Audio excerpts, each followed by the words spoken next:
Hey, welcome back to another Moralis video. My name is Bharat, and in today's video I'm going to be showing you how you can build super cool crypto candlestick charts using our newly launched OHLCV price API. So let's get started. So this is what we're going to be building in today's tutorial, and as you can see right here, this is just a basic web app that lets you select a chain, enter a token address, select a trading pair, and essentially view the chart for each of these particular pairs. So I'm going to show you what APIs are basically powering this web app and how you could essentially integrate these APIs into your React application in order to build this kind of UI. So let's get started. So if you're a dev building your Web3 applications, Moralis provides you with all kinds of APIs and RPC nodes for crypto data. So if you're a dev building a trading bot or exchange or a crypto portfolio app, you're going to get all of the APIs that you need right here, and it's super easy to get started. So once you're here, you can just click on login, and that's going to take you to your Moralis dashboard where you can see data about your computing usage, your API key. You have links to our docs, tutorials, etc.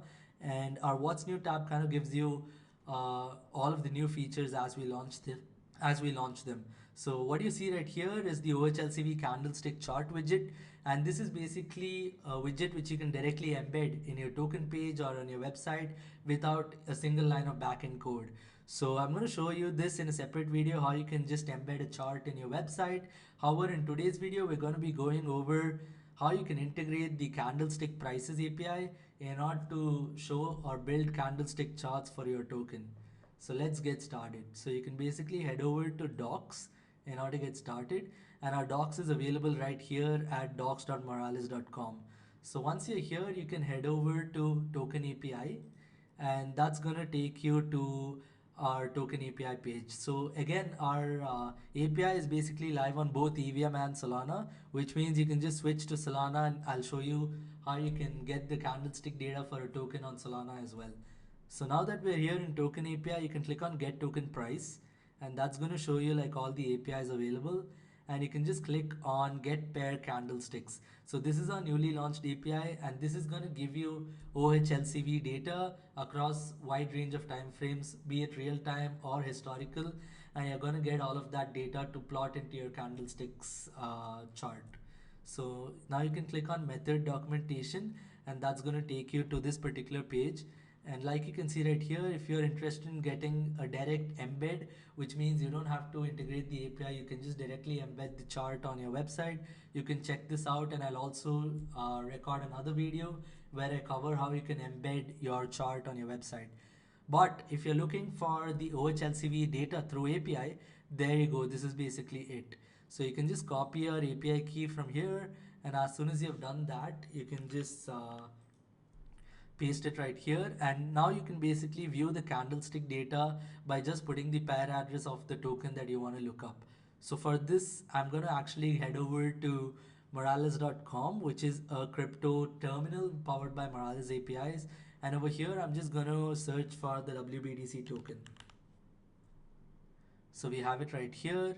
So as soon as I've opened this up, you can see like all the data about the WBTC. You have candlestick charts, which are also powered by Moralis APIs. And over here, you can basically switch between various pairs. So I'm going to be on this particular pair because it has the highest liquidity. And I'm going to copy the pair address with this copy button. So once you've copied that, you can head over to the React app, and you can head over to the API page, and you can put in the pair address right here. Once I've done that, I'm going to change the time frame to 1 day. I'm going to query this between 25 as the start date. Let's put this from last month to current date. Once you've done that, let's basically hit test live API, and there you go. So you get all of this data which is showing you real-time candlestick price info. So if you switch the time interval to 5 seconds, 1 second, or 5 minutes, etc., you're going to get all of this in much more real time. So over here you're getting the result, and the result shows you the timestamp of this particular candle, the open, the high, low, close volume, and you also get the number of trades that happened in this particular timestamp. So if you're building like a super cool candlestick chart, you can see right here, you have the volumes, you have the OHLCV data that's basically showing up right here. And I'm going to show you how you could use the lightweight trading view chart library and Moralis OHLCV API in order to build this kind of a chart UI. So again, this is basically supported on both our EVM chains and Solana, which means you could also try this out for a Solana token. So if you want to try this out on Solana, you just have to switch the chain here to Solana and head over to API reference, token API, OHLCV by pair address. So I have it right here, and I'm just going to hit test live API with the defaults here to show you. So there you go. You can basically see we're getting all of the OHLCV data for this particular pair address, and you're getting all of it right here. So now to get started building this, I'm going to be showing you how you could do this with React, the Moralis OHLCV API and the TradingView library. So you can basically follow along. So let's get started. So to start with, let's use create React app in order to create a simple React app. So I'm just going to do this. Let's wait for this to complete. Okay, now that we have the React app set up, we could just cd into the repo. So I'm just going to do that. And let's install the other necessary packages. So for this, you basically require Axios in order to make API calls. You require the React TradingView widget library, and you also require the spinners. So I'm just going to install these packages. There you go. Now it's all set up. Now we could basically head over to our code base. And you can basically see we have our file structure, everything set up right here. Let's just run this React app to see how it looks. So for that we can just do npm start. So I'm just going to do that.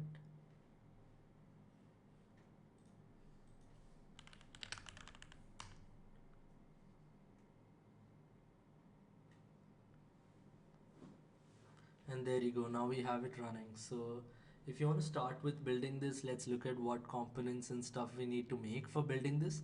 So first is we require this basic h1, so I'm going to do that. So let's head over to app.js and let's just do the basic setup. So I'm just going to create this particular thing.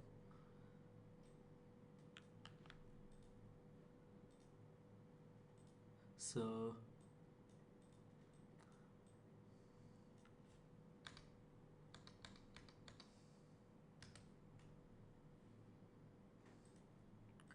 there we go. So I have it right here. I've created a basic container with this particular data. Let's also add some styling in app.css for this. So let's just put some basic stuff right here. Cool. So now it basically looks like this. So the next step is to basically add the chain selector component that you see right here. And for this, let's basically create a folder where we want to have all of the components. So I'm just going to do that. And I'm going to create a chain selector component.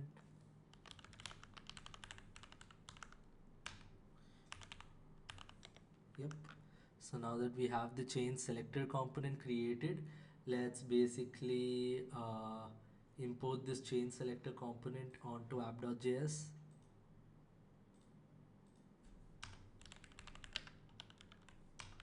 Okay, now that we've imported it, let's work on our chain selector component because we basically need a drop down with the chain info. So I'm just going to do that.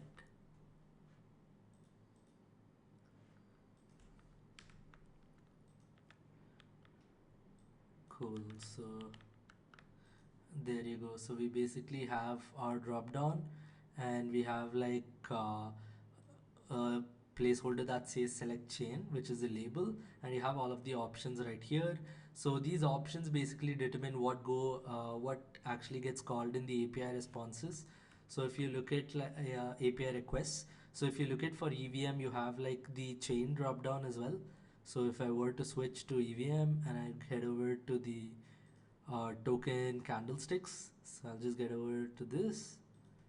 Yep, you have the chain drop down, and this basically varies depending on what chain you're trying to query on. So you would need to create this particular options right here. So you can keep the value for Polygon as Polygon uh, instead of Matic, and for BSC the it's gonna be same BSC. Then if you want to do it on base, it's gonna be base. So let's also add base as an option right here.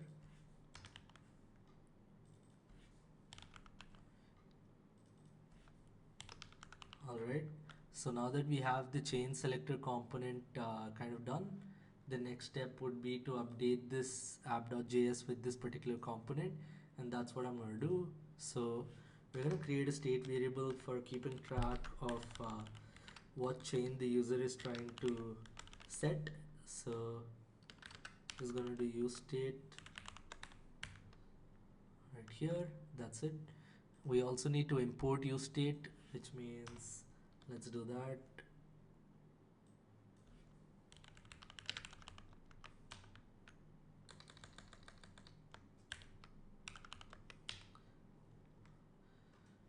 So let's do import use state from React. Alright, so now if we head back over here, let's look at our React application. Yep, we have this here, and now we need to put in the chain selector component that we just did. So I'm going to put this as a div. Great, so we have the chain selector component right here along with the options that we just saw. So the next step is to just add some CSS to make this look a bit better. So I'm going to do that.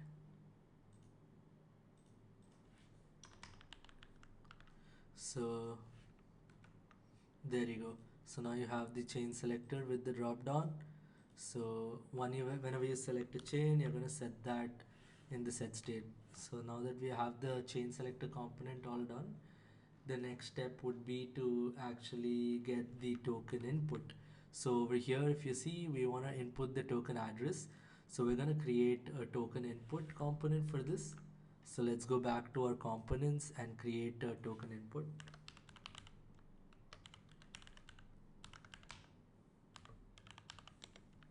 Alright, and now let's basically start putting in data for this.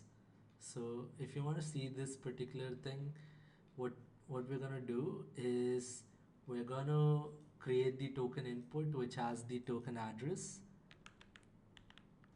which asks the user to enter the token address. So you have it right here, and you want to have an input field here that captures the token address that the user is setting. So I have that right here, and I have an input, and whenever the value is basically changing, you're basically setting that as well. So the value is going to have token address which is also changing. So now that you basically set this up, the next step is to basically add this to app.js. So that's what we're going to do now. So let's put in the token input component.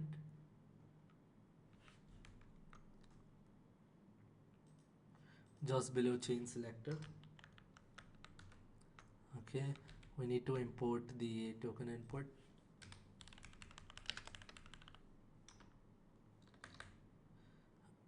Okay, I think we forgot to export token input from this, so let's just do that.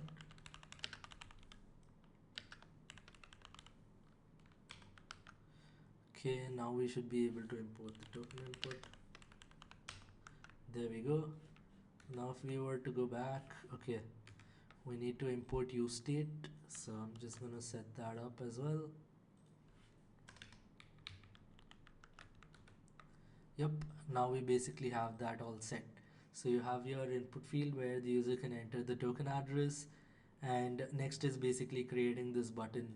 So let's basically do that.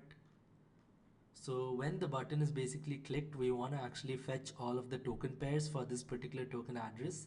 So for this, we need to actually integrate another Moralis API for getting all the token pairs. So I'm going to show you that particular API as well. So if you head over to token API and go to get pairs and liquidity, you have get token pairs by address.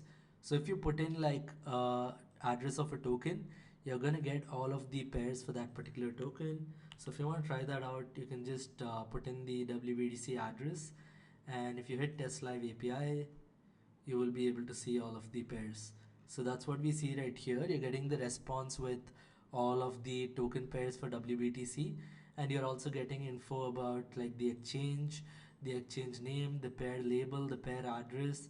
And this is kind of important because we need all the pair addresses, particularly for using the OHLCV API, because OHLCV API works on using the pair address in order to plot all of the candles. So you need the pair address. So we're going to use this API in order to show a drop down where the user can actually select what trading pair he wants to plot the chart for. So this is the token pair API. So we need to integrate this particular token pairs API in our application as soon as the user has entered the token address. So let's basically do that. So the next step would be to actually create a function here that's going to fetch all of the pairs. So I have the function right here. So you can see fetch pairs is making an API call to Moralis, and it's hitting the pairs endpoint. So you need to pass the params as the chain name, and in the path params you're also putting the token address. So the header you are also having need to pass the Moralis API key. So you can just create a .env right here. And over here you could just put in your Moralis API key. So I'm just gonna do that as well from this. So let's go back here, copy my API key, and we should be able to put this right here. Okay, so now that I've done that, the next step would be to actually just restart this particular React app so that the env changes get factored in. Yep, so now that I've basically restarted it, so we can basically add the loading as well, because whenever we fetch pairs we want to show some text that it's loading. So I'm just gonna add a state which determines the loading. So as soon as the API call happens, you're setting loading to true so that we indicate it's loading. And the next step is to actually show the button. So now let's create the button right here below the token address. So I'm just gonna do that below the input. Okay, so we have the button that says fetch pairs, and on click we're actually calling the fetch pairs function, and we want to ensure the user has entered the token address and chain before calling the fetch pairs. So that's what we are doing right here. And what you also want to do is you want to pass the on you want to be able to set the pairs that we receive as soon as we make the API call. If you see right here, we're making on pairs fetched, so we're actually setting the pairs. So you want to pass that as well in the props. So I'm going to do that right here. I'm going to pass this as props from the parent component app.js, and we're going to have the pairs just in app.js itself. So we'll just have a state variable that says pairs and set selected pair. That's what we have right here, and we want to pass this particular thing as props. So I'm going to do that as well. So I'm going to pass this as set pairs. Okay, so now we kind of are set. So we just need to import Axios because we're making the API call here. So I'm just going to do that.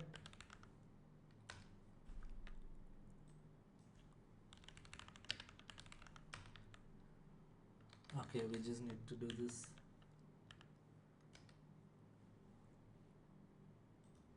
Yep, so now that we have basically imported Axios, we basically have almost everything set up. So if you want to test this out, you could just put in like a token address here. So I'm going to put in the wrap Bitcoin address.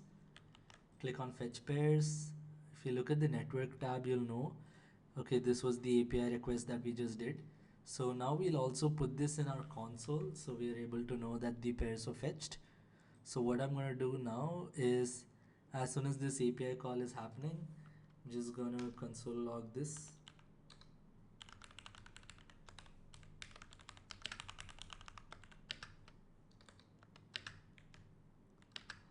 And we're going to set this as response.data.pairs, which is basically all the pairs.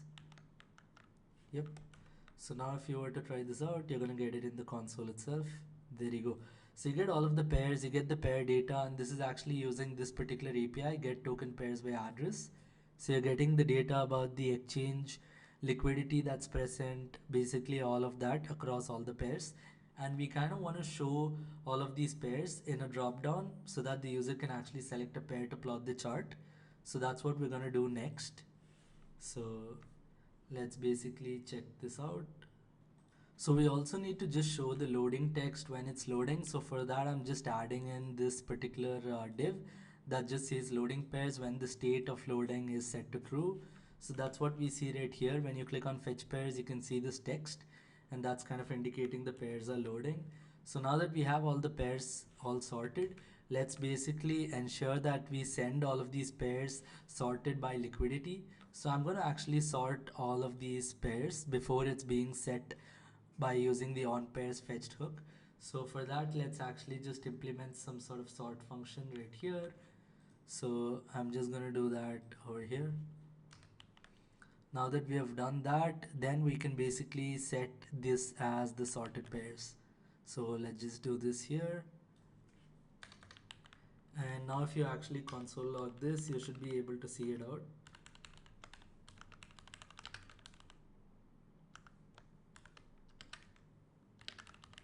Yep, so now that we have set the sorted pairs, now if you actually try it out, you will see the response. You have all the pairs and you have all the pairs which are sorted right now by liquidity. So that's what you see right here. The highest liquidity always comes on top. And now the next step would be to actually implement the pair selector component. So let's go ahead and create another component here called the pair selector.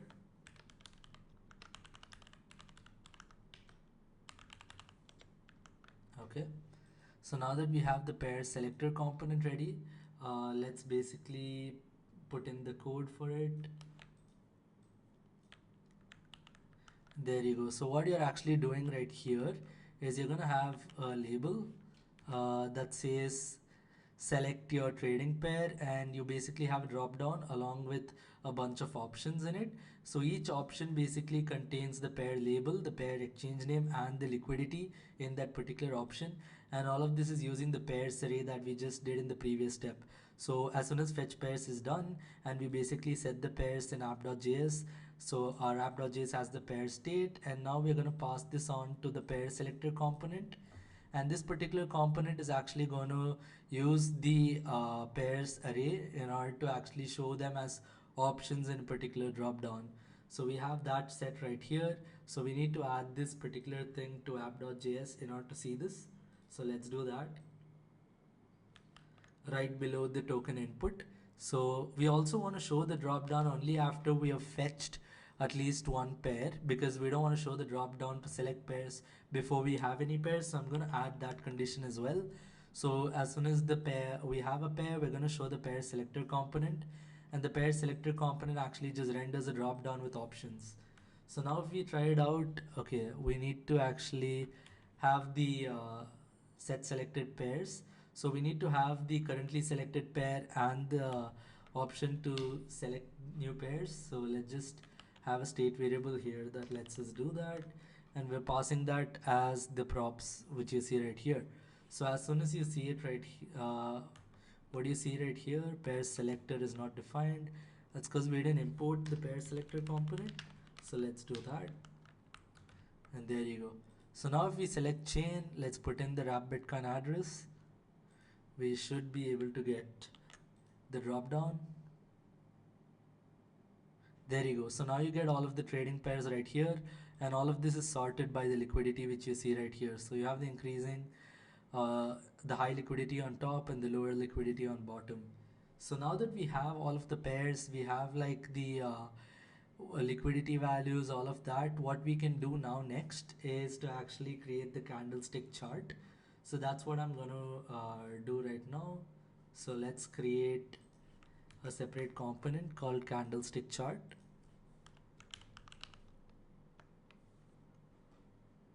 So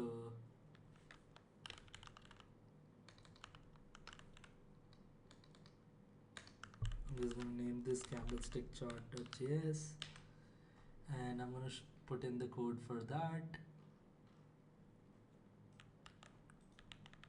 Yep. So what you see that's happening right here is that we're using the TradingView lightweight chart library in order to get like the chart container, in order to set all the things like the colors for the candles, etc. So what's actually happening is we are creating the chart in the first render. Basically, as soon as the page is load, as soon as this component shows up, we want to show the chart, and we're creating the chart container. We set the dimensions, the colors, the grade value, etc. Then you basically have the data updates where you're actually putting in the data. So that's what you're doing right here. So if you see this particular component, it's receiving the candlestick data, and if the candlestick data is present, then you're going to set the candlestick data within the chart. That's what you're using the chart.current.series.set data function for. So as soon as you've done that, now you've set the data, the candlestick data within the chart, and it should be able to show it all directly. So the next step is to actually implement the candlestick data fetching, which means we need to integrate the candlestick data fetching by using this particular API. So let's basically do that. So for this, let's just add some states onto app.js. So we want to actually keep track of the candlestick data. So I'm going to put that state right here. And when the chart by itself is loading, we want to have a loader as well. So we're going to have that loading. And in case there is an error, we want to show an error message below the chart. So I'm going to put this out as well. So what I've done right now is I've created state variables for candlesticks, for loading and for error. And now we can basically add these to our return. Because we have loading and error, we could just return a div whenever it fails to load or something. So I'm just putting this here, and whenever it's loading, it's going to show the text loading, and it's also going to show the error message if there's an error. So now the next thing is to actually implement the function for fetching the candlestick data, and we're going to make use of Axios again for the same to make this particular API call. So I'm just going to go back to our code base here and add the fetch candlestick data function. So here you go. So basically over here what's happening is, as if the pair address is not present, then we can't really fetch the candlestick data, so you don't want to allow that. You also want to import Axios, so let's just import that again.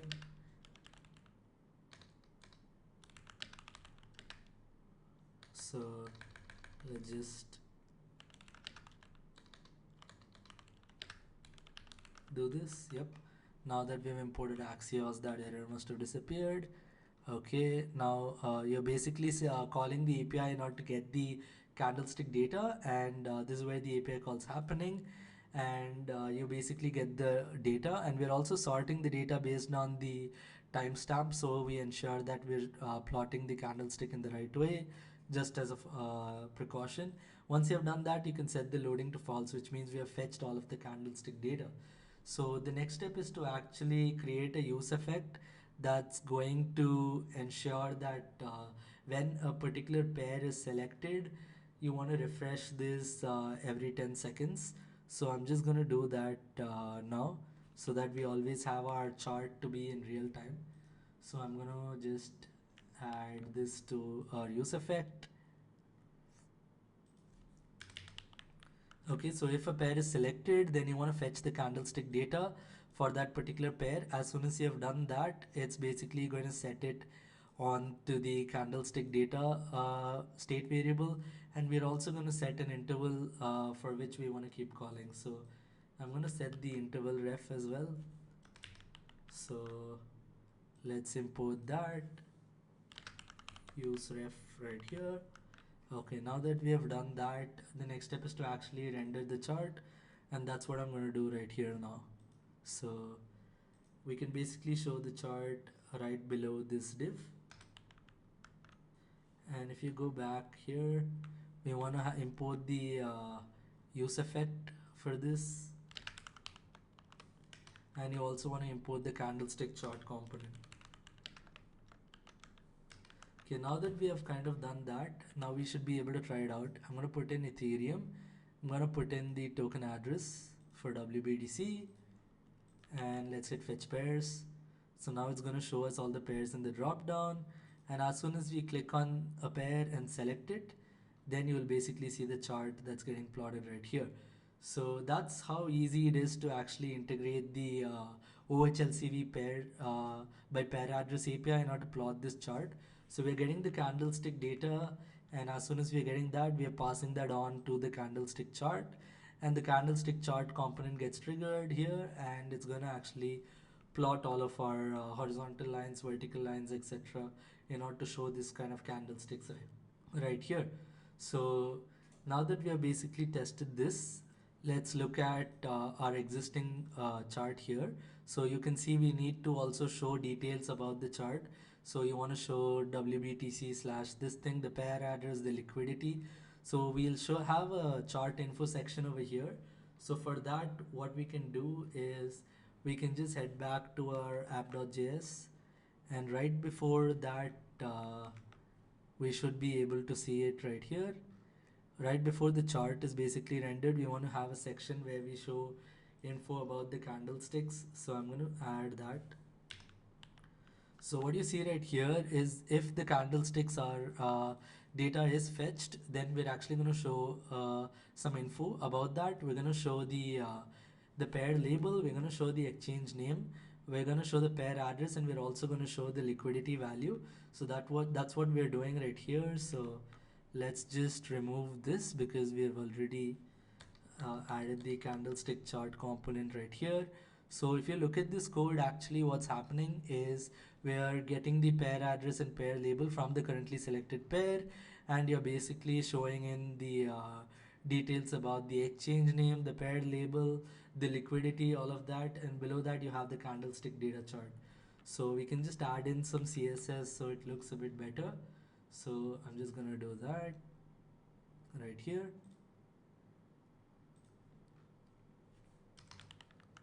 Cool. So now that we have basically done that, if you see it right here, we now are showing the chain, the token address, the pairs, the chart title. So that's basically the pair label and the exchange, along with the pair address and liquidity.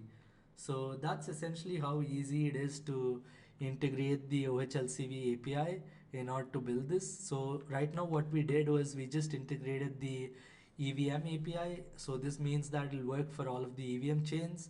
So if you want to actually integrate this for Solana, then you need to make a couple of changes on your code. So if you want to see that, I'm just going to show you the code base right here.